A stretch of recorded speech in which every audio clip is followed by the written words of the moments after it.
भैया फिल्म के लिए लाइव नहीं आए, प्रमोशन करिए। हर हर गंगे का ट्रेलर आया हुआ है,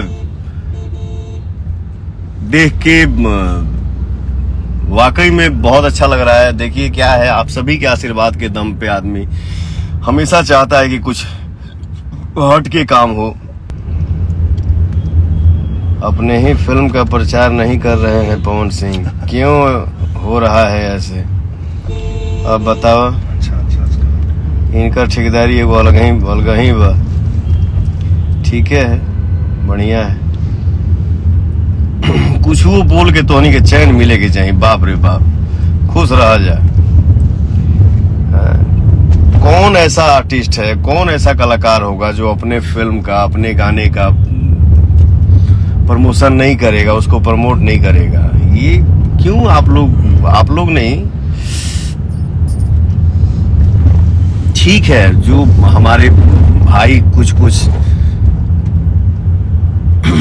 किसी को बुरा लगता है, उसके लिए मैं सॉरी भी बोल रहा हूँ ब्रदर, लेकिन थोड़ा सा आप लोगों के भी सोचे के चाहिए।